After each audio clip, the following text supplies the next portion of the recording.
Byju's exam prep IAS के YouTube के Hindi platform पर आपका स्वागत है।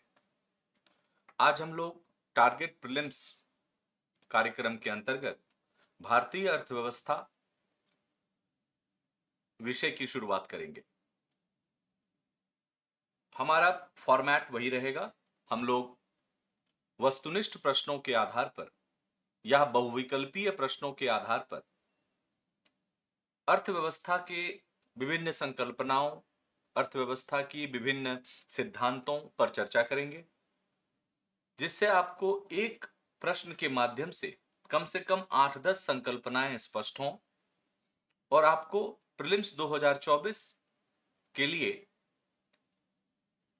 अपने विषय को रिवाइज करने में आसानी हो। तो हम लोग स्टार्ट करते हैं, शुरू करते हैं अपनी कक्षा। पहला प्रश्न है,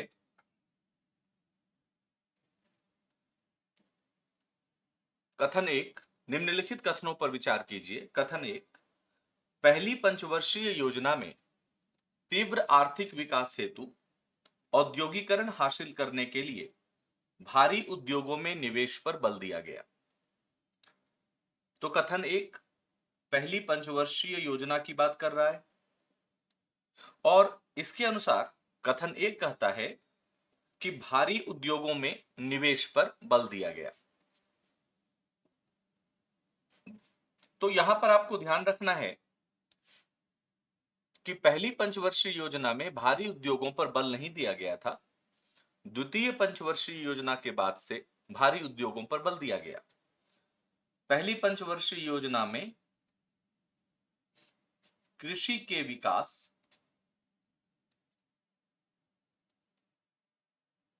पर बल दिया गया था, तो इसलिए कथन 1 गलत हो जाएगा। कथन 2, भारत में पहली पंचवर्षीय योजना हैरड डोमर मॉडल पर आधारित थी।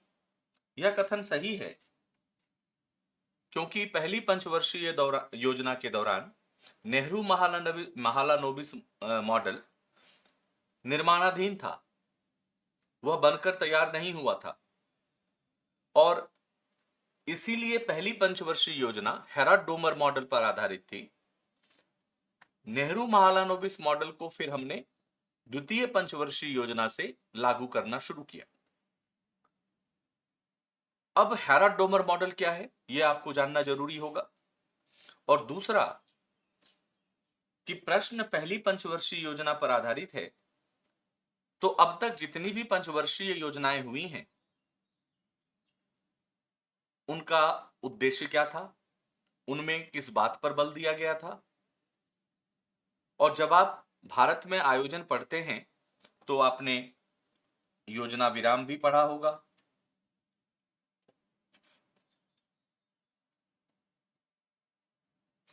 आपने राष्ट्रीय योजनाएं भी पढ़ी होंगी।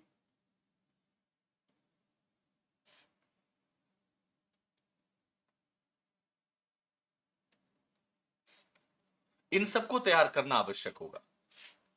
नेहरू महालानोबिस मॉडल भारी उद्योगों पर आधारित था, लेकिन ये जो हैरड डोमर मॉडल, ये दो अर्थशास्त्रियों के नाम हैं। हैरड डोमर मॉडल में कहा गया कि आर्थिक वृद्धि इज इक्वल टू निवेश, इन्वेस्टमेंट बटा आयकॉर। आयकॉर का हिंदी होता है वृद्धिमान पूंजी उत्पाद अनुपात।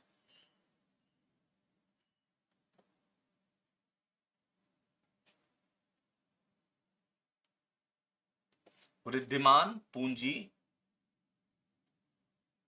उत्पाद अनुपात आयकॉर अर्थशास्त्र की एक बहुत ही महत्वपूर्ण अवधारणा है और आयकॉर का प्रयोग लगभग सभी योजनाओं में किया जाता है। भले ही हमने 2017 के बाद से पंचवर्षीय योजना आधारित विकास को छोड़ दिया, लेकिन आयकॉर आपको स्पष्ट होना चाहिए। निवेश कितने तरह के होते हैं और निवेश डिवाइडेड बाय आयकॉर कैसे वृद्धि को प्रभावित करता है या वृद्धि को गतिमान करता है? ये सारी संकल्पनाएं आपको इस प्रश्न के माध्यम से जाननी होंगी, तब आप पूरे प्रश्न पर सही तरीके से काम कर पाए हैं ऐसा माना जाएगा। तो इस प्रश्न में आप देखते हैं कि आंसर होगा डी, कथन एक गलत है किंतु कथन दो सही है, क्योंकि हैरड डोमर मॉडल योजना पहली पंचवर्षीय योजना का आधार था। दूसरा प्रश्न, इसमें दो कॉलम दिए गए हैं।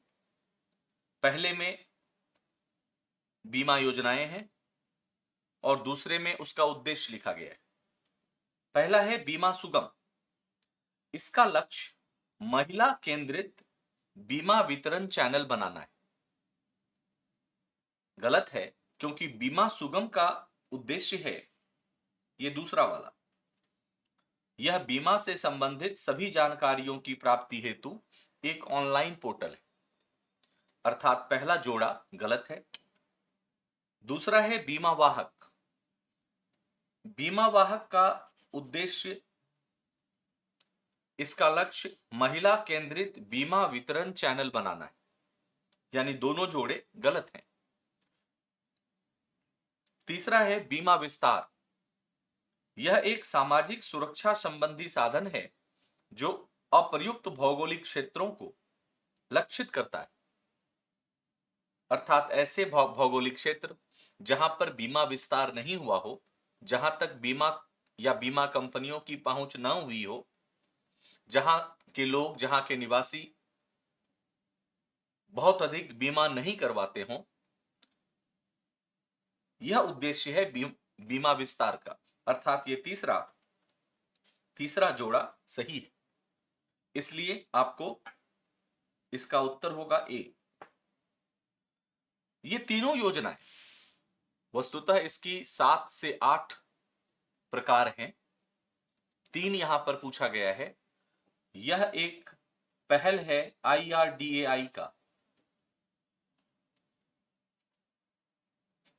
Insurance regulatory and development authority of India, बीमा नियोजन व विकास प्राधिकरण। इसने एक फ्लैगशिप अम्ब्रेला योजना शुरू की है, जिसका मतलब है, जिसका नाम है सभी के लिए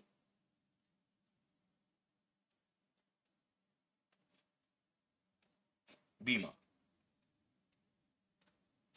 इंश्योरेंस फॉर ऑल। इसी पहल के अंतर्गत ये 3 आते हैं। तो अब आपका काम होगा कि और कौन कौन से पहल हैं। सभी के लिए बीमा योजना के अंतर्गत जो IRDAI ने चलाया, उसमें और कौन कौन सी बीमाएं शामिल हैं, उस पर हम तैयारी कर लें। और अगर आप और ज्यादा गंभीरता से करना चाहते हैं तो इसमें कितने लक्ष्यों की प्राप्ति हुई, कौन से राज्य इसमें सबसे अव्वल रहे, फिर आप इस प्रश्न पर पूरे अच्छे तरीके से काम कर पाएंगे। अगला प्रश्न है हमारा, कभी कभी सुर्खियों में देखे जाने वाले निवेश सुविधा समझौते पर किसके अधीन वार्ता की जा रही है? निवेश सुविधा समझौता, इन्वेस्टमेंट फैसिलिटेशन एग्रीमेंट। यह विश्व व्यापार संगठन का एक पहल है, वर्ल्ड ट्रेड ऑर्गेनाइजेशन का। तो शायद न्यूज़पेपर में आपने पढ़ा हो, क्योंकि अभी कुछ दिनों पहले यह न्यूज में था, क्योंकि यह लगभग 120 अल्प विकसित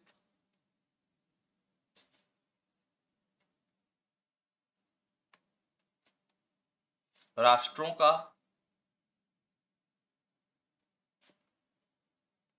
पहल है और निवेश सुविधा समझौते के अंतर्गत विदेशी निवेश को कैसे सरल बनाया जाए, उसे अल्प विकसित या कम विकसित या अति अल्प विकसित राष्ट्रों में कैसे आकर्षित किया जाए, नौकरशाही से संबंधित समस्याओं को कैसे दूर किया जाए, इस पर आधारित है।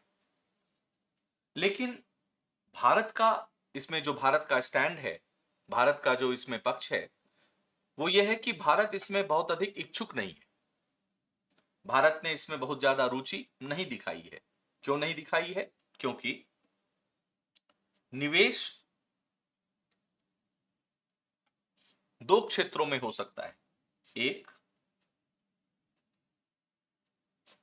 वस्तुओं के व्यापार के क्षेत्र में,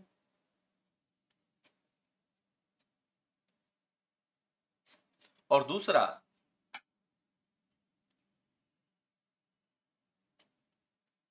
सेवाओं के व्यापार के क्षेत्र में। और भारत का कहना है कि अगर निवेश वस्तुओं के व्यापार के क्षेत्र में है तो पहले से ही WTO की एक संधि है जिसे हम लोग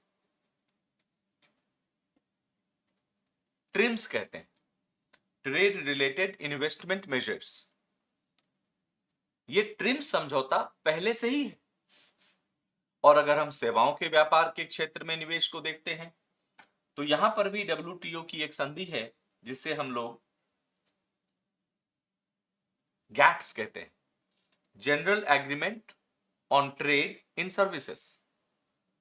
इसीलिए भारत का कहना है कि अलग से किसी समझौते की आवश्यकता नहीं है। WTO के अंतर्गत पहले से ही निवेश के संबंध में पर्याप्त प्रावधान है।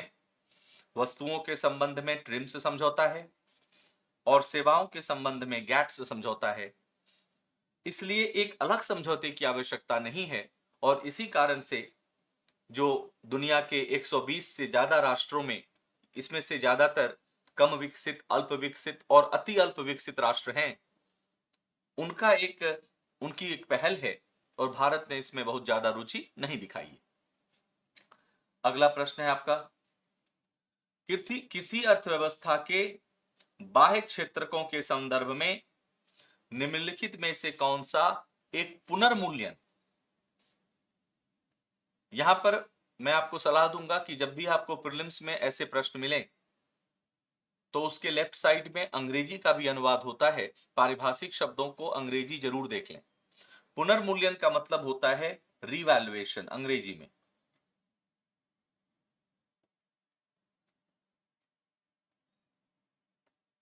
अब हम विकल्पों को देखते हैं। एक बाजार प्रेरित स्थिति जिसमें घरेलू मुद्रा का विदेशी मुद्रा के मुकाबले मूल्य ह्रास होता है, यहां है पुनर्मूल्यन। विकल्प में मूल्य ह्रास है तो यह गलत हो जाएगा। लेकिन अब प्रश्न है कि जो पहला ऑप्शन है, पहला विकल्प है, उसका सही उत्तर क्या, उसका नाम क्या है?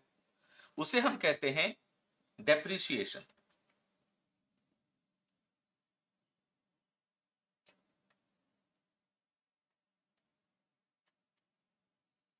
दूसरा विकल्प, एक सरकारी पहल जिसमें घरेलू मुद्रा का विदेशी मुद्रा के मुकाबले मूल्यह्रास होता है।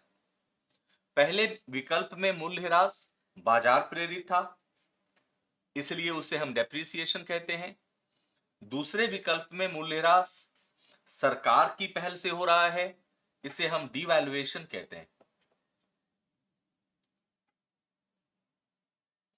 और इसलिए मैंने आपको यह कहा कि आप अंग्रेजी के शब्द देख लें, क्योंकि प्रायः डेप्रिसिएशन हो या डिवैल्यूएशन हो, दोनों का हिंदी अनुवाद अवमूल्यन हो जाता है। डेप्रिसिएशन और डिवैल्यूएशन दोनों के लिए एक ही शब्द हिंदी में प्रयोग किया जाता है और वह है डिवैल्यूएशन या अवमूल्यन। लेकिन अवमूल्यन के दो अर्थ होंगे। क्या बाजार के चलते अवमूल्यन हो रहा है तो वह डेप्रिसिएशन है, और अगर सरकार जानबूझकर अपनी मुद्रा का मूल्य ह्रास कर रही है तो वह डिवैल्यूएशन है। इसलिए पारिभाषिक शब्द अगर आप अंग्रेजी में देखेंगे तो आपको सुविधा रहेगी। तीसरा है विदेशी मुद्रा के मुकाबले घरेलू मुद्रा के मूल्य को बढ़ाने की क्रिया, यह पुनर्मूल्यन कहलाता है। इसलिए तीसरा विकल्प सही होगा, क्योंकि यह सरकार प्रेरित है। तो जो तीसरा विकल्प है इसका अर्थ पुनर्मूल्यन या रिवैल्यूएशन होता है, यानी दूसरे विकल्प का बिल्कुल उल्टा। तो डिवैल्यूएशन का उल्टा रिवैल्यूएशन। चौथा विकल्प देखिए, एक बाजार प्रेरित स्थिति जब घरेलू मुद्रा का मूल्य विदेशी मुद्रा के मूल्य के मुकाबले बढ़ जाता है। यहां मूल्य बढ़ रहा है लेकिन बाजार के चलते, इसलिए इसे हम एप्रिसिएशन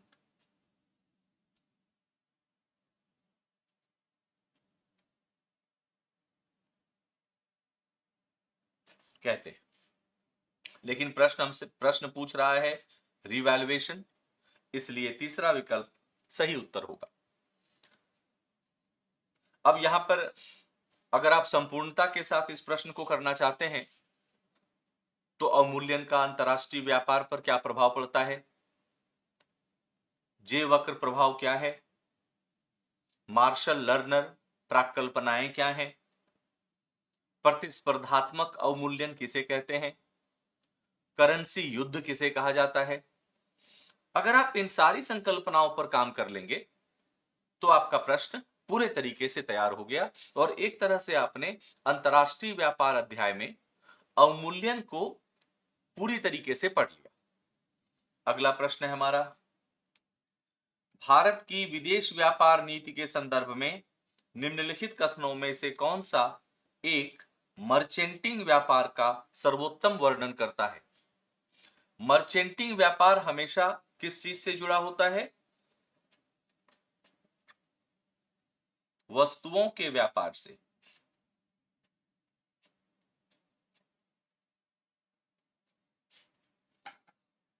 और इसलिए आप देखेंगे कि जो पहला विकल्प है जिसमें प्रतिभूतियों का व्यापार की बात की गई, यह विकल्प गलत हो जाएगा। फिर आप देखते हैं चौथा विकल्प, देखिए पहले एलिमिनेट कीजिए, इससे आपको एलिमिनेशन प्रक्रिया से आप सही उत्तर पे तुरंत पहुंच जाएंगे। चौथा विकल्प देखिए, यह विनिमय की एक विधि है। विनिमय की विधि से व्यापार का कोई संबंध नहीं। प्रश्न क्या है, मर्चेंटिंग व्यापार, विनिमय की बात नहीं कर रहा, इसलिए चौथा विकल्प गलत हो जाएगा। प्रश्न में पूछे गए शब्दों पर ध्यान दें, विकल्प में उपयोग में लाए गए शब्दों पर ध्यान दें, आपको विकल्प मिल जाएंगे। तीसरा, यह एक व्यापार प्रथा है जिसमें भारतीय मर्चेंट निर्यातक विदेशी निर्यातकों और भारतीय खरीदारों के बीच बिचौलिए के रूप में कार्य करते हैं। अब यहां देखिए दो जगह निर्यातक शब्द का प्रयोग किया गया है, भारतीय मर्चेंट निर्यातक, विदेशी निर्यातक। तो अगर एक निर्यातक होगा तो दूसरा आयातक होगा। प्रश्न को ध्यान से पढ़ेंगे आपको उत्तर मिल जाएगा, कोई बहुत अधिक गहराई की आवश्यकता नहीं है। अगर आपको केवल इतना पता है कि मर्चेंटिंग व्यापार वस्तुओं के व्यापार से संबंधित होता है, मर्केंटाइल ट्रेड, वस्तुओं के व्यापार को हम लोग मर्चेंटिंग कहते हैं। तो अगर हम तीसरे विकल्प को देखें तो भारतीय निर्यातक विदेशी आयातक को भेजेंगे, लेकिन यहां निर्यातक शब्द आया, तीसरा विकल्प गलत हो जाएगा। अब आपके पास कौन सा विकल्प बचा, दूसरा विकल्प बिल्कुल सही उत्तर।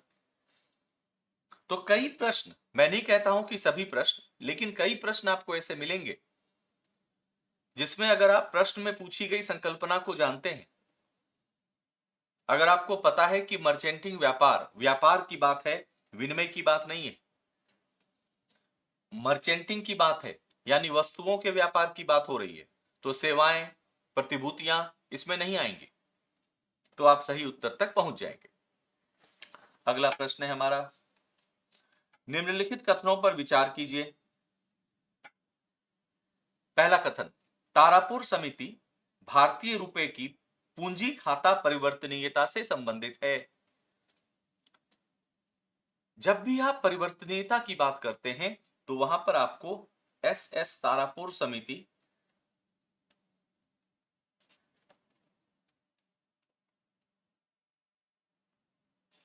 मिलती है। यह सबसे प्रसिद्ध समिति है परिवर्तनीयता पर, इसलिए आप देखेंगे पहला उत्तर, पहला विकल्प सही है, पहला स्टेटमेंट सही है। दूसरा, भारतीय खाता पूंजी खाते में पूर्णतः परिवर्तनीय है। पूर्णतः परिवर्तनीय नहीं है, यह क्या है, आंशिक परिवर्तनीय। और 1991 के आर्थिक संकट के बाद जब हमने आर्थिक सुधार कार्यक्रमों की शुरुआत की, तभी हमने चालू खाते को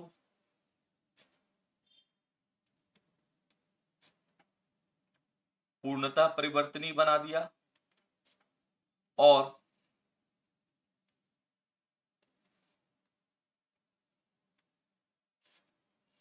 हमने पूंजीगत खाता को आंशिक परिवर्तनीय बनाया। अब प्रश्न है कि हमने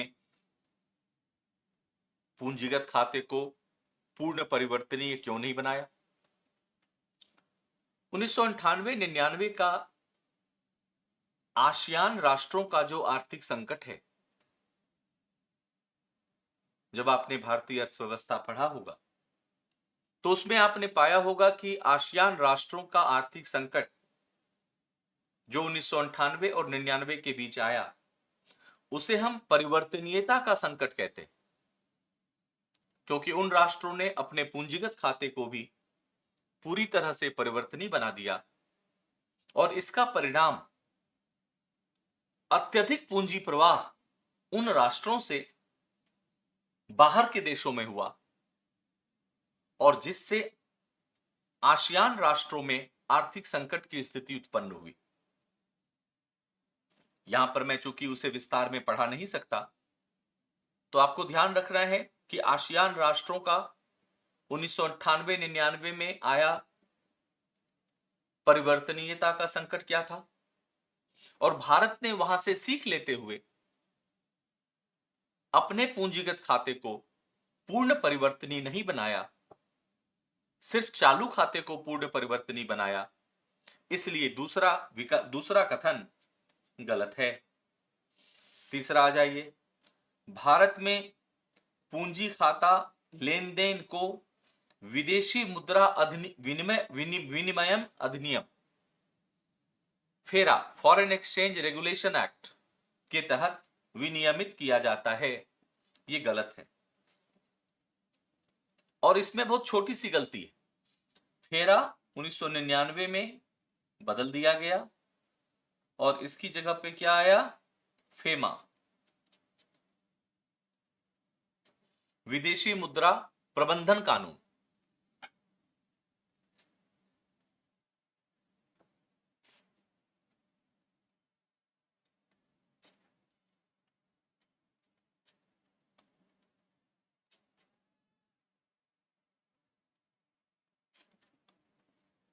इसलिए तीसरा कथन गलत हो जाता है। इसलिए इन तीन में से केवल एक सही है, आंसरों का केवल एक। दूसरा और तीसरा कथन गलत है। अब इससे जुड़ी हुई दूसरी सूचनाएं क्या होंगी? तो सबसे पहले आप क्या करेंगे?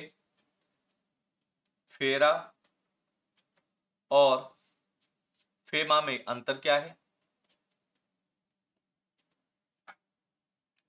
दूसरी बात, फेमा के अंतर्गत अंतर्राष्ट्रीय व्यापार के कौन कौन से मद शामिल हैं? तो आप देखेंगे कि फेमा में 3 मदें शामिल हैं। पहला, परिवर्तनीयता।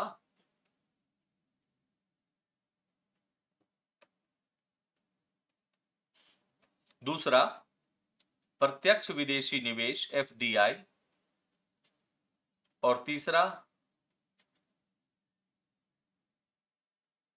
बाह्य वाणिज्यिक उधारियां,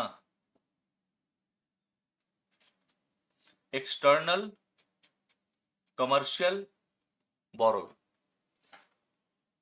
अब एफडीआई कितने तरह के होते हैं और अगर भारत अपने पूंजीगत खाते को भी पूरी तरह से परिवर्तनीय करना चाहता है तो कौन कौन सी शर्तें आवश्यक हैं?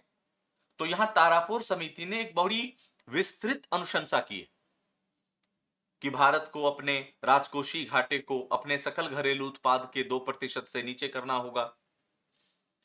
भारतीय बैंकिंग व्यवस्था को एनपीए, गैर निष्पादनीय परिसंपत्तियां 5% से कम करनी होंगी।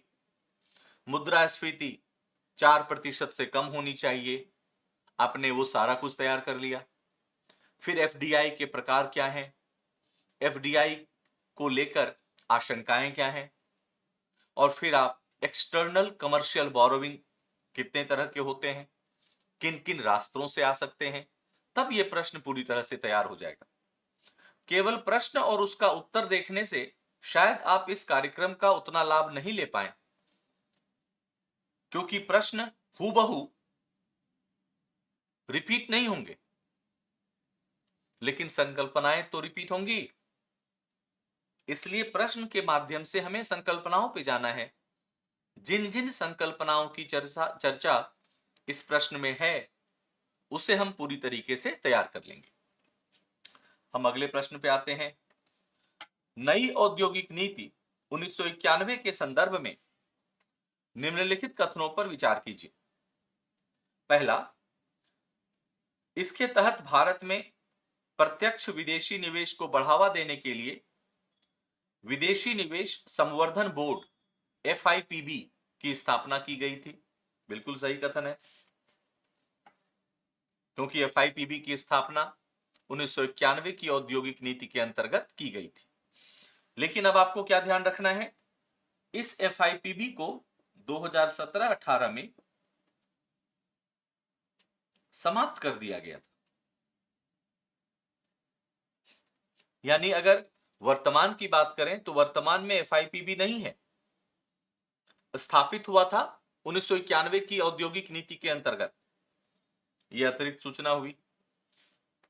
दूसरी सूचना, विदेशी निवेश को आकर्षित करने के लिए FIPB बना, लेकिन इसके साथ साथ दो और एजेंसियां हैं जो विदेशी निवेश से संबंधित हैं। पहला है विदेशी निवेश संवर्धन परिषद, फॉरेन इन्वेस्टमेंट प्रमोशन काउंसिल, और दूसरा है विदेशी निवेश अमलीकरण प्राधिकरण, फॉरेन इन्वेस्टमेंट इंप्लीमेंटेशन अथॉरिटी। इस पर भी हम अपनी पढ़ाई पूरी कर लेंगे। फिर FDI किन स्रोतों से भारत में आता है, भारतीय रिजर्व बैंक की क्या क्या दिशा निर्देश हैं, ये भी हम तैयार कर लेंगे। तो पहला कथन सही है। दूसरा कथन, इसके तहत सार्वजनिक क्षेत्र के लिए आरक्षित उद्योगों की संख्या 17 से घटाकर केवल 2 कर दी गई। 2 नहीं कर दी गई, 8 कर दी गई थी। तो दूसरा स्टेटमेंट गलत है। वर्तमान में भी ये 2 नहीं है। वर्तमान में अभी भी 3 क्षेत्र ऐसे हैं जिसमें सरकारी अनुमति की आवश्यकता है अगर कोई विदेशी निवेशक इन 3 क्षेत्रों में निवेश करना चाहता है तो। ये क्षेत्र है आणविक ऊर्जा, ये क्षेत्र है रेलवे, और ये क्षेत्र है कुछ खनिज पदार्थ और रक्षा। तो ये 3 क्षेत्र अभी भी हैं जो विदेशी निवेश के लिए पूरी तरह नहीं खुले हैं। सरकार से लाइसेंस की आवश्यकता होगी, तभी आप इसमें निवेश कर पाएंगे। तो इस प्रश्न में आप देखते हैं आंसर होगा ए, केवल पहला कथन सही है। अगला प्रश्न, न्यूनतम समर्थन मूल्य के संदर्भ में निम्नलिखित में से कौन सा सही नहीं है? ऑप्शन ए, वर्तमान में 20 से अधिक प्रमुख कृषिगत जिसे MSP के अंतर्गत आते हैं। ये बिल्कुल सही कथन है, क्योंकि वर्तमान में भारत सरकार 25 फसलों के लिए न्यूनतम समर्थन मूल्य की घोषणा करती है। दूसरा, अखिल भारतीय भारित औसत उत्पादन लागत पर MSP का मार्जिन कम से कम 50% होता है। बिल्कुल सही है। दलहन और तिलहन के लिए निर्धारित MSP धान के MSP से अधिक है, क्योंकि सरकार कृषि का विविधीकरण करना चाहती है। ये सही है। चौथा विकल्प, नीति आयोग की सिफारिशों के आधार पर, गलत। एमएसपी के निर्धारण में नीति आयोग की कोई भूमिका नहीं है। इसकी अनुशंसा सीएसीपी करती है 1985 ईस्वी के बाद से। और एमएसपी की शुरुआत हुई 1965 में। 1965 से लेकर 1985 ईस्वी तक एमएसपी का निर्धारण एपीसी की सिफारिशों के आधार पर किया जाता था, एग्रीकल्चरल प्राइस कमीशन। और 1985 के बाद से सीएसीपी की सिफारिशों के आधार पर सरकार एमएसपी की घोषणा करती। सीएसीपी भारत के कृषि मंत्रालय के अंतर्गत एक कार्यालय। अब प्रश्न है कि कौन सा सही नहीं है, अर्थात चौथा डी ऑप्शन सही नहीं है, तो आंसर इसका डी हो जाएगा। लेकिन जब आप एमएसपी की बात करते हैं तो आपको किसानों द्वारा किए जाने वाले प्रदर्शन, भारत सरकार द्वारा लाए गए 3 कृषि कानून और गन्ना चीनी के लिए जिस प्रशासकीय मूल्य की घोषणा की जाती है उसे एफआरपी कहते हैं, उसका निर्धारण कैसे होता है। फिर आप देखेंगे जूट, कॉटन, मसाले, चाय, कॉफी, इन उत्पादों पर भी एमएसपी की घोषणा नहीं की जाती, तो इनके लिए क्या किया जाता है, इस पर भी ध्यान रख लेंगे। एमएसपी का निर्धारण में आपने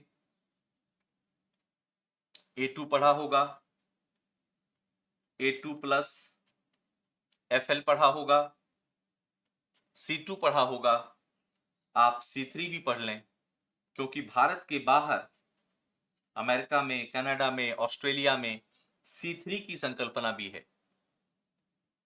और एमएसपी पर जो सबसे अद्यतन, सबसे नवीनतम समिति थी वह थी स्वामीनाथन आयोग। एमएस स्वामीनाथन, जिसे हरित क्रांति का जनक भी कहा जाता है, उनका आयोग। तो उनकी सिफारिशें क्या थी इस संदर्भ में, इसे भी आप देख लें, फिर आप इस प्रश्न को अच्छे से कर पाएंगे। अगला प्रश्न, व्यापार समझौतों के संदर्भ में निम्नलिखित कथनों में से कौन सा सही नहीं है। पहला, अधिमान्य व्यापार समझौते में उन उत्पादों की एक सकारात्मक सूची होती है, सही है, जिस पर शुल्क कम करना होता है, जबकि मुक्त व्यापार समझौते में उन उत्पादों की एक नकारात्मक सूची होती है, यह भी सही है, यानी पहला स्टेटमेंट सही है। दूसरा, सीमा शुल्क संघ में भागीदार देश आपस में शून्य शुल्क पर व्यापार करने का निर्णय ले सकते हैं, बिल्कुल सही है। तीसरा, अर्ली हार्वेस्ट योजना या कार्यक्रम व्यापारिक साझेदारों के बीच अधिक विश्वास निर्माण करने और उन्हें बड़े स्तर पर आर्थिक संबंधों के लिए तैयार करने का एक तंत्र है, बिल्कुल सही है। चौथा विकल्प, एफटीए केवल वस्तुओं, केवल शब्द आ गया, अब आपको संदेह होना चाहिए, केवल, ओनली, स्टेडीली ऐसे शब्द हैं जो प्रायः गलत होते हैं। तो एफटीए केवल वस्तुओं और सेवाओं में व्यापार को कवर करता है, नहीं। एफटीए के अंतर्गत हो सकता है बौद्धिक संपदा अधिकार भी शामिल हो जाए, एफटीए के अंतर्गत और भी मुद्दे इसमें शामिल हो सकते हैं। तो केवल वस्तु और सेवा का व्यापार, यह कथन गलत है। प्रश्न क्या है, कौन सा सही नहीं है? चौथा विकल्प सही नहीं है। और जब आप एफटीए और पीटीए की बात करते हैं तो आर्थिक एकीकरण की प्रक्रिया क्या है? एफटीए और पीटीए ये सभी आर्थिक एकीकरण के चरण हैं। तो पहला चरण आप क्या देखते हैं, अधिमान्य व्यापार समझौता, पीटीए प्रेफरेंशियल ट्रेड एग्रीमेंट। दूसरा चरण आप क्या देखते हैं, मुक्त व्यापार समझौता, एफटीए। अगर मैं लिख दूं इसे, पीटीए पहला चरण होगा, उसके बाद जब आर्थिक एकीकरण की प्रक्रिया और आगे बढ़ेगी तो एफटीए आएगा। जब ये और आगे बढ़ेगी तो सीईपीए आएगा या सीए आएगा। जब ये और बढ़ेगा तो सीमा शुल्क संघ आएगा। जब ये और आगे बढ़ेगा तब यह सामान्य बाजार बनेगा, कॉमन मार्केट। और जब आर्थिक एकीकरण की प्रक्रिया पूरी तरह से संपूर्ण हो जाएगी तब यह बनेगा आर्थिक संघ। अभी तक विश्व में केवल एक आर्थिक संघ है, इकोनॉमिक यूनियन है, जिसे हम लोग यूरोपीय संघ कहते हैं, यूरोपीय यूनियन कहते हैं। तो ये सारे चरण आपको देखने हैं और अलग अलग चरणों की क्या क्या विशेषताएं हैं, क्योंकि वहां से प्रश्न पहले भी पूछे गए हैं और आगे भी पूछे जाएंगे। इसलिए पीटीए से लेकर के आर्थिक संघ या इकोनॉमिक यूनियन, इसकी पूरी यात्रा, भारत ने अब तक कितने पीटीए किए हैं, कितने एफटीए किए हैं, कितने सीईपीए किए हैं। इसमें आपने आरसेप का नाम सुना होगा, आसियान राष्ट्रों का। भारत इसमें शामिल नहीं हुआ। इसमें आपने बेल्ट एंड रोड इनिशिएटिव चीन का, इसे भी पढ़ लेंगे, तब यह प्रश्न आपका पूरी तरीके से तैयार हो जाएगा। तो इस प्रश्न का उत्तर है डी, चौथा विकल्प। आगे बढ़ते हैं।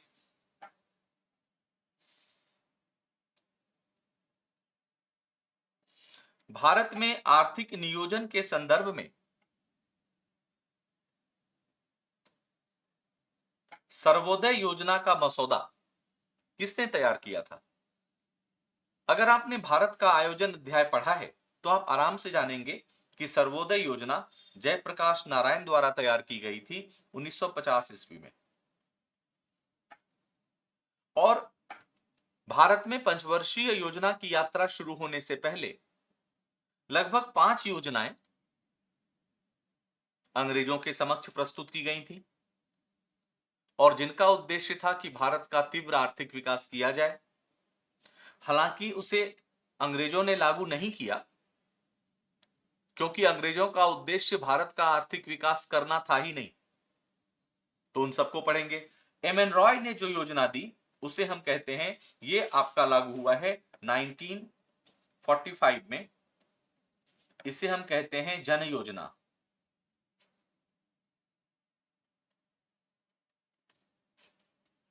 विनोबा भावे के द्वारा, यह आपने सुना होगा, भूदान आंदोलन। अब जयप्रकाश नारायण और एम एन रॉय के बाद 1934 में सबसे पहली योजना जो आई थी उसे हम कहते हैं विश्वेश्वरैया योजना।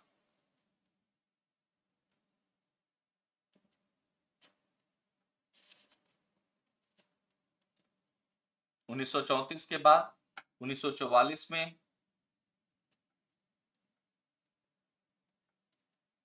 बॉम्बे योजना आई, जो मुंबई के 8 उद्योगपतियों के द्वारा बनाई गई थी।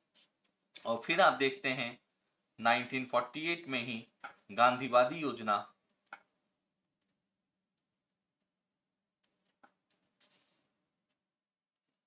जिसका मसविदा श्रीमन नारायण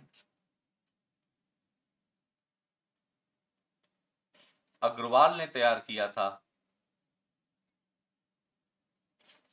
तो ये 5 योजनाएं आजादी के पूर्व बनाई गई थी। लागू इसमें से एक भी नहीं हुए, लेकिन राष्ट्रपिता महात्मा गांधी का आर्थिक विचार, भारत के आर्थिक विकास को लेकर उनका दृष्टिकोण क्या था, यह बहुत महत्वपूर्ण है। इसे आप तैयार कर लेंगे। किन किन सिद्धांतों पर गांधीवादी योजना आधारित थी, इसे आप तैयार कर लेंगे। और क्या गांधीवादी योजना या गांधीवादी अर्थशास्त्र आज भी प्रासंगिक है? गांधीवादी अर्थशास्त्र सतत विकास की अवधारणा के साथ कैसे जुड़ा हुआ है? गांधीवादी अर्थशास्त्र लघु व कुटीर उद्योगों के विकास में कैसे सहायता करता है, ग्राम स्वराज की अवधारणा क्या है, इसको आप तैयार कर लेंगे तो आपका ये प्रश्न सही हो जाएगा। प्रश्न बहुत छोटा सा है, सामान्य सा है, लेकिन इसके साथ इतनी संकल्पनाएं जुड़ी हुई हैं कि अगर आप चाहेंगे तो बहुत सारी संकल्पनाओं पर कार्य कर सकते हैं। अगला, एग्रीमेंट ऑन एग्रीकल्चर के संदर्भ में निम्नलिखित कथनों में से कौन सा सही नहीं है? पहला, यह WTO की एक संधि है जिस पर 1994 में मोरक्को के मराकाश शहर में सही है। दूसरा, अल्प विकसित देशों के लिए प्रशुल्क या सब्सिडी कम करने से संबंधित कोई प्रतिबद्धता निर्धारित नहीं की गई है क्योंकि ये देश अल्प विकसित हैं, उन्हें अपने कृषि को विकास करने के लिए छूट दी गई है, यह कथन भी सही है। तीसरा, यह कृषि उत्पादों पर निर्यात सब्सिडी दिए जाने को प्रतिबंधित करता है जब तक कि यह सब्सिडी किसी सदस्य देश की प्रतिबद्धताओं की सूची में निर्दिष्ट न हो, सही है। चौथा, सरकारी सेवाएं जैसे किसानों को प्रत्यक्ष आय सहायता, किसानों को कृषि के पुनर्गठन में सहायता और क्षेत्रीय सहायता कार्यक्रमों के तहत प्रत्यक्ष भुगतान को ब्लू बॉक्स के अंतर्गत रखा गया है, सही नहीं है, इसे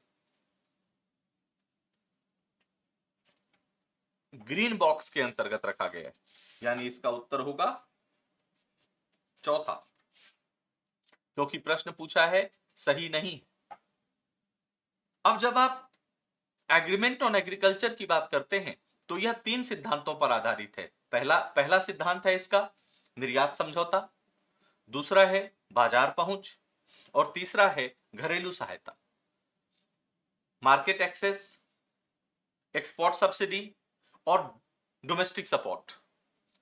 इन तीनों के अंतर्गत विकसित और विकासशील राष्ट्रों के बीच क्या क्या मत भिन्नताएं हैं, इसे आप तैयार कर लेंगे। अगला प्रश्न है हमारा, अंतरराष्ट्रीय व्यापार के संदर्भ में निम्नलिखित कथनों पर विचार कीजिए। पहला, मुद्रा की पेगिंग एक ऐसी गतिविधि को संदर्भित करती है जिसमें कोई देश अपनी मुद्रा के बदले में विदेशी मुद्रा, मुख्यतः उसकी स्थिरता के कारण, का उपयोग करता है। नहीं, इसे हम लोग पेगिंग नहीं कहते। पेगिंग में मुद्रा को जोड़ दिया जाता है, जैसे भारत ने अपनी मुद्रा अमेरिकी डॉलर के साथ जोड़ दी, उसे कहते हैं पेगिंग। कथन में जो कहा गया है उसे हम कहते हैं मुद्रा प्रतिस्थापन। पेगिंग का मतलब जोड़ना होता है। जैसे अभी तो थोड़ा बहुत परिवर्तन हो गया है, लेकिन आज से 5-10 वर्ष पहले अमेरिकी डॉलर को अंतरराष्ट्रीय मुद्रा कहा जाता था, आज भी कहा जाता है। लगभग सभी देशों की मुद्रा अमेरिकी डॉलर के साथ पेग जुड़ी हुई है, तो पहला कथन गलत है। दूसरा, फ्लोटिंग विनिमय दर प्रणाली में विनिमय दरों के संबंधित अर्थव्यवस्था में घरेलू और विदेशी मुद्राओं की मांग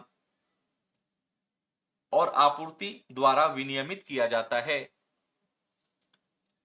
फ्लोटिंग विनिमय दर प्रणाली में यह कथन सही है क्योंकि बाजार की शक्तियां मुद्रा के विनिमय दर का निर्धारण करती हैं।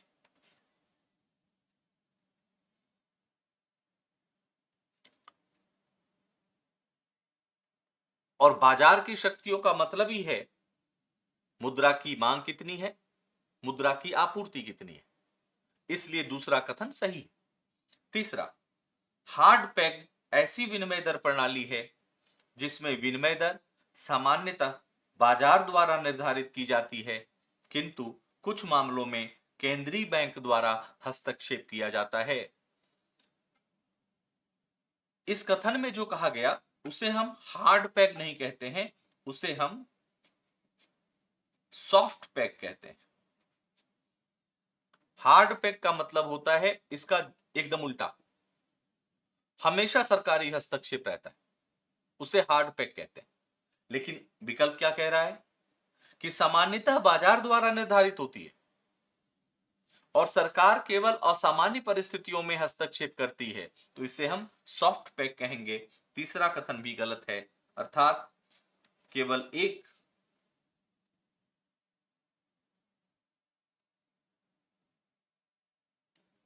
कथन सही है, क्योंकि प्रश्न है उपरोक्त कथनों में से कितने सही हैं। अगर यह प्रश्न होता कि कौन सा विकल्प सही है तो 2 हो जाता, लेकिन कितने सही हैं तो 3 कथन दिए गए हैं। 3 कथनों में से केवल एक कथन सही है। अगला, वास्तविक विनिमय दर प्रणाली और वास्तविक प्रभावी विनिमय दर और अंकित प्रभावी विनिमय दर के संदर्भ में, रीर और नीर के संदर्भ में निम्नलिखित कथनों पर विचार कीजिए।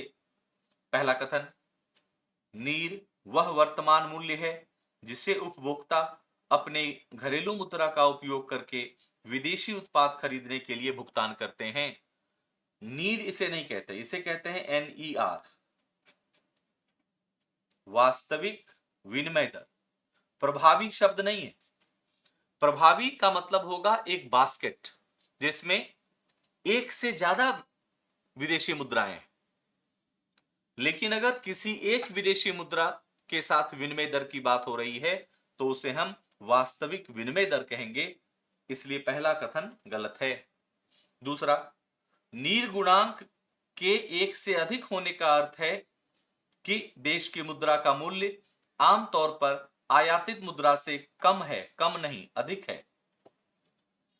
एक से अधिक होगा तो अधिक हो जाएगा, इसलिए दूसरा कथन भी गलत है।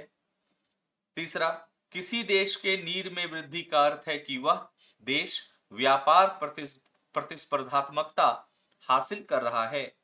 अगर रीढ़ बढ़ेगा तो हासिल नहीं कर रहा है, क्योंकि हमारे निर्यात महंगे हो जाएंगे, इसलिए इसका उत्तर है कोई नहीं। नीर में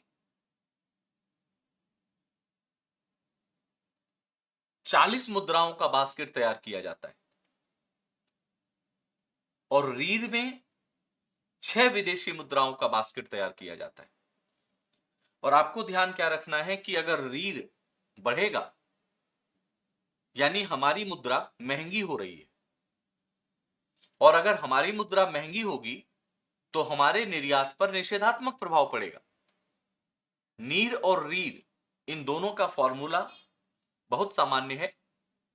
नीर का फॉर्मूला होगा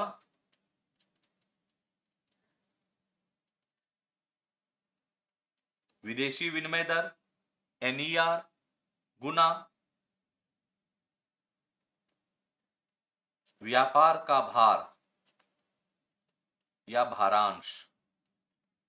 ऐसे हम नीर निकालते हैं। रीर में भी अगर आप रीर की बात करें तो यहां पर भी RER गुना व्यापार का भारांश।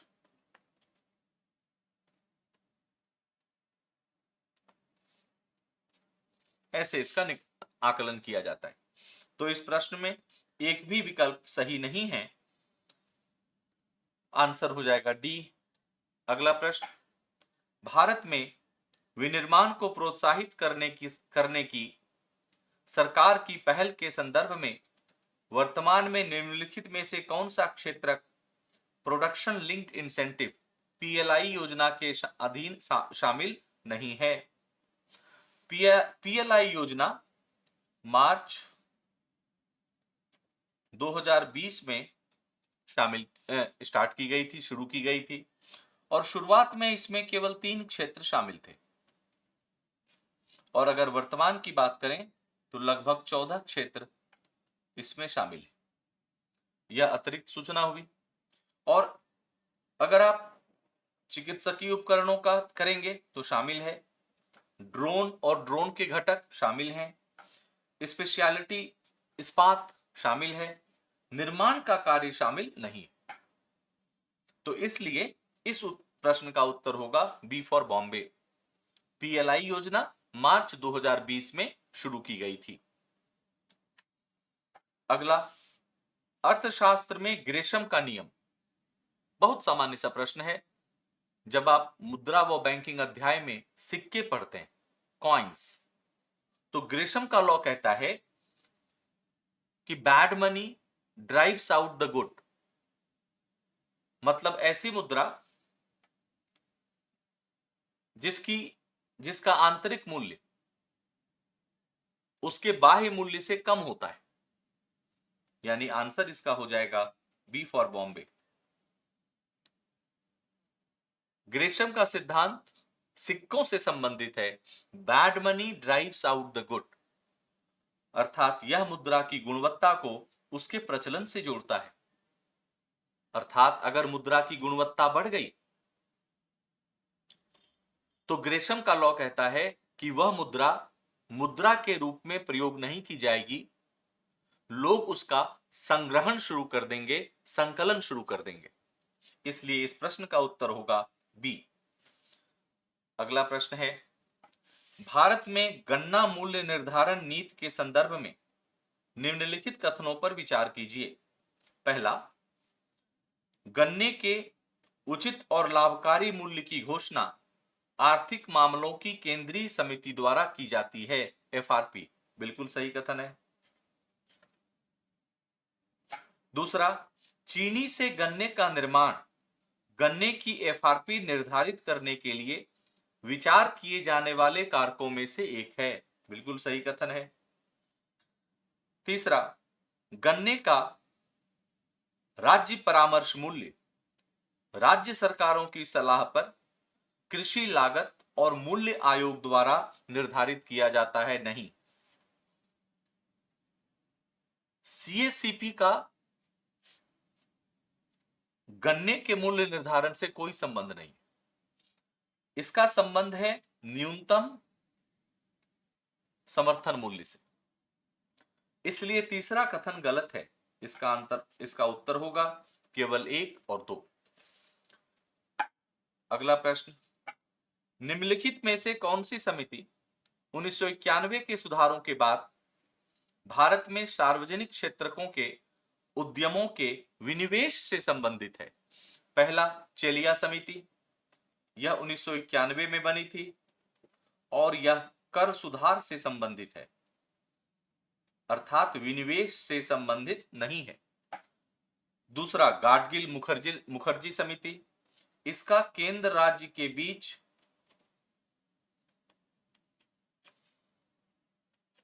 वित्तीय वितरण से संबंध है,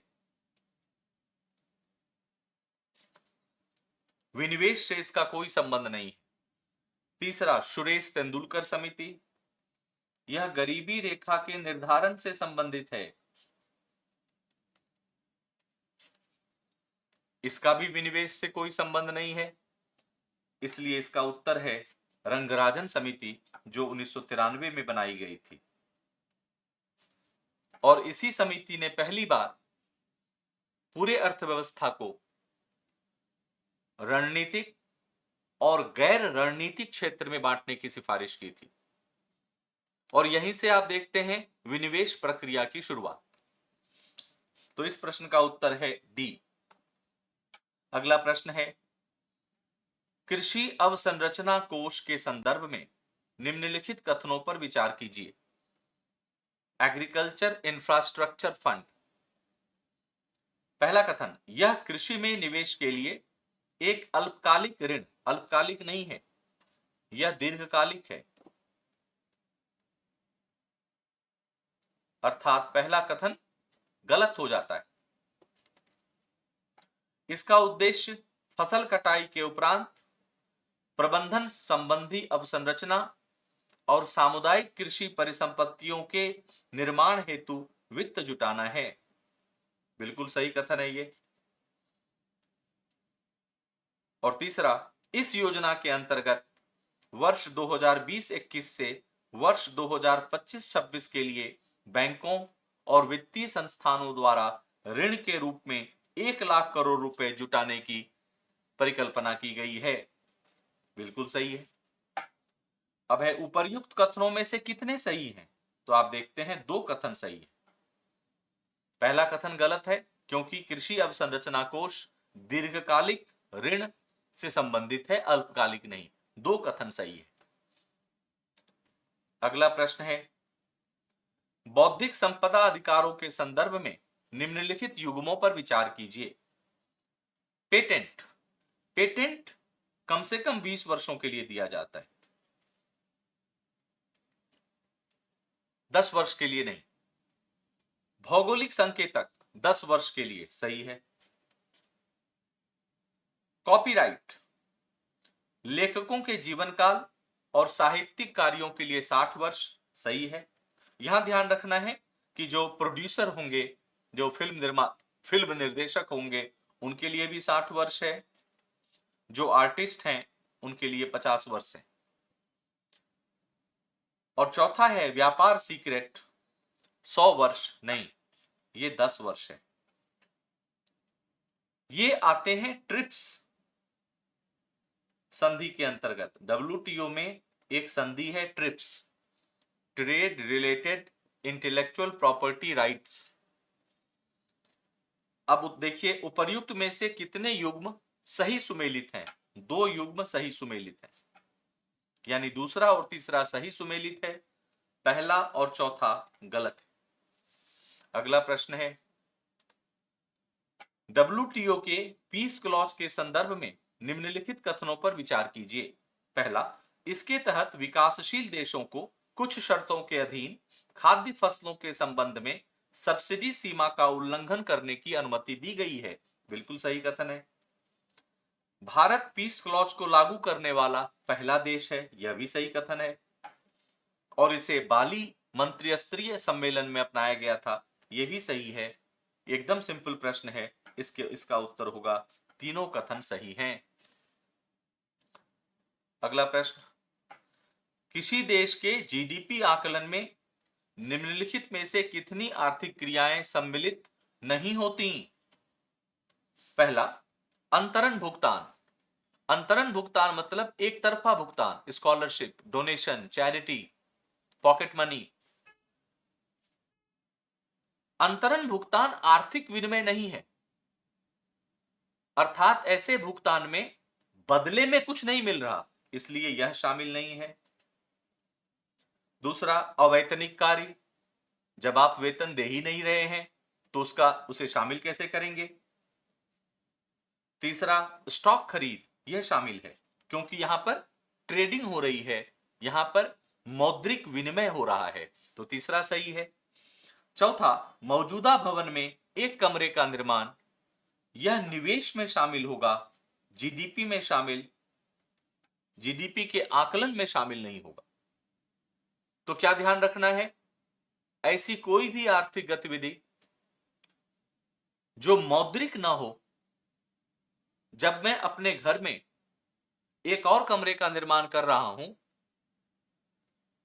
तो मैंने वह पेमेंट किसी को नहीं दिया, इसलिए आप देखते हैं goods made for self use, अपने उपयोग के लिए बनाई जाने वाली वस्तुएं राष्ट्रीय आय या जीडीपी के आकलन में शामिल नहीं होती। तो आप यहां देखते हैं इसका उत्तर होगा केवल तीसरा, स्टॉक खरीद। पहला, दूसरा और चौथा मौद्रिक विनिमय नहीं है। अगला प्रश्न, मौद्रिक नीतिगत उपाय मांग प्रेरित मुद्रास्फीति की तुलना में लागत जन्य मुद्रास्फीति पर कम प्रभावशाली होते हैं, सही कथन है।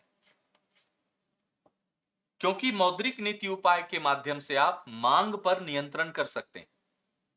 अगर ऋणों को महंगा कर दिया जाए, अगर आरबीआई मौद्रिक उपकरण के अंतर्गत नकद आरक्षण अनुपात, सांविधिक तरलता अनुपात, रेपो, रिवर्स रेपो को बढ़ा दे तो मांग प्रेरित मुद्रास्फीति कम हो सकती, क्योंकि मुद्रा की आपूर्ति कम कर दी गई या मुद्रा की आपूर्ति को महंगा बना दिया गया।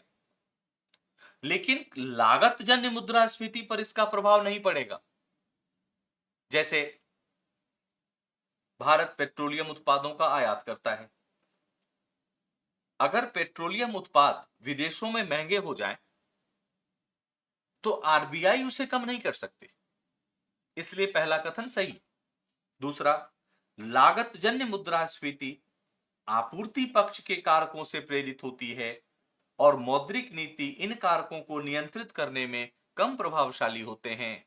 अर्थात कथन 2 सही भी है और कथन 1 का विश्लेषण भी करती है। इसलिए इस प्रश्न का उत्तर होगा ए। कथन 1 और कथन 2 दोनों सही हैं तथा कथन 2 कथन 1 की सही व्याख्या है।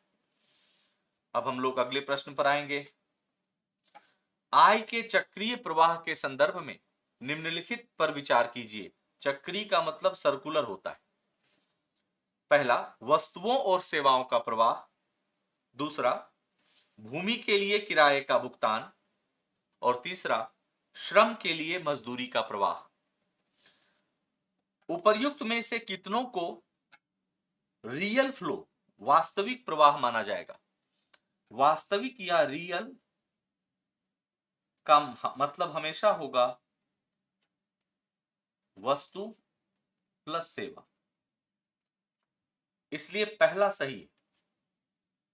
दूसरा और तीसरा, इसे हम आय प्रवाह या मुद्रा प्रवाह कहते हैं,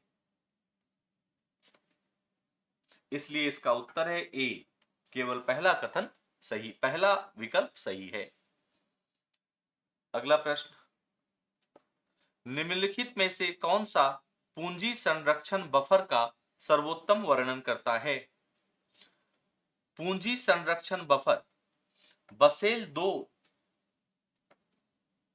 के बाद जो बसेल 3 आया 2010 में, इसके अंतर्गत कैपिटल कंजर्वेशन बफर, पूंजी संरक्षण बफर की चर्चा की गई है। पहला, यह ऐसी अतिरिक्त पूंजी होती है जिसे कॉर्पोरेट्स, गलत, क्योंकि अगर आपने बसेल मानक पढ़ा होगा तो आप जानते हैं कि बसेल मानक बैंकों को वित्तीय रूप से मजबूत करने के मानक हैं। बसेल स्विट्जरलैंड का एक शहर है जहां प्रमुख अर्थव्यवस्थाओं के केंद्रीय बैंक मिलते हैं और पूरे विश्व में किस बैंकिंग व्यवस्था, किस प्रकार से बैंकिंग व्यवस्था को चलाना है, इसका निर्णय करते हैं। अर्थात बसेल मानकों का कॉरपोरेट्स के साथ कोई संबंध नहीं है। पहला कथन गलत हो गया। दूसरा, यह ऐसी अतिरिक्त निधि होती है जिसे सरकार का नाम आते ही गलत हो जाएगा, क्योंकि जैसा मैंने कहा बसेल 3 बैंकों से संबंधित है, बैंकों के सुदृढ़ीकरण से संबंधित है, न कि सरकार या कॉरपोरेट से। चौथा, यह घरेलू बाजारों से पूंजी के बहिर्गमन, बाजार से इसका कोई संबंध नहीं है। अर्थात ये 3 विकल्प गलत हो गए। तीसरा विकल्प सही है। पहला, दूसरा और चौथा विकल्प गलत होने से अपने आप तीसरा विकल्प सही हो जाता है। क्या है वह विकल्प? यह ऐसी अतिरिक्त पूंजी होती है जिसे बैंकों को संकट की स्थिति से निपटने हेतु अपने पास रखना होता है। बैंकों को बसेल 1 मानक 1998 में आए, बसेल 2 2004 में आए, बसेल 3 2010 में आए और अभी बसेल 4 चल रहा है जो 2017 में आया। अगर हम भारत के बैंकों की बात करें तो भारतीय बैंकों ने बसेल 2 पूरा कर लिया है और अब हम बसेल 3 की सिफारिशों को लागू करने के चरण में हैं। बसेल बैंकों को वित्तीय रूप से मजबूत करने की बात करता है, इसका कॉरपोरेट, सरकार या बाजार के साथ कोई संबंध नहीं होता। तो इस प्रश्न में उत्तर होगा सी। अगला प्रश्न, राजकोषीय नीतिगत प्रस्तावों के मूल्यांकन में डायनेमिक स्कोरिंग से क्या तात्पर्य है? डायनेमिक स्कोरिंग का मतलब होता है, पहले अगर आप इस शब्द के मतलब को समझ लेंगे तो आपके लिए आसान होगा प्रश्न को समझना। जब भी सरकार कोई कर संबंधी नीति, कोई राजकोषीय नीति को लागू करती है तो सरकार यह पता करती है कि इस नीति का समाज के विभिन्न वर्गों पर, उद्योगपतियों पर, श्रम संगठनों पर, आम नागरिकों पर, उपभोक्ताओं पर क्या प्रभाव पड़ेगा। और इसी के लिए आप देखते हैं कि 2016 में TPRU tax policy research unit की स्थापना की गई, कर नीति अनुसंधान इकाई की स्थापना की गई। किसी भी कर नीति या राजकोषीय नीति को लागू करने के पहले सरकार उस नीति को इस TPRU को संदर्भित करती है ताकि समाज के विभिन्न वर्गों, देश के विभिन्न वर्गों पर उसके पड़ने वाले प्रभावों का मूल्यांकन किया जा सके। अगर आपको डायनेमिक स्कोरिंग का मतलब पता चल गया तो आप आराम से कह सकते हैं पहला उत्तर है ऑप्शन ए। समय के साथ विभिन्न आर्थिक चरों पर, चर मतलब वेरिएबल, चरों पर नीतियों के पड़ने वाले प्रभाव का आकलन करना। तो इस प्रकार इस प्रश्न का उत्तर है ए। और इस तरह से हमने आज विभिन्न प्रश्नों के माध्यम से प्रयास किया कि उन प्रश्नों में निहित जो संकल्पनाएं हैं, जो सिद्धांत हैं, उसका अध्ययन कर सकें। दूसरे सत्र को लेकर मैं कल उपस्थित होऊंगा। धन्यवाद। Thank you.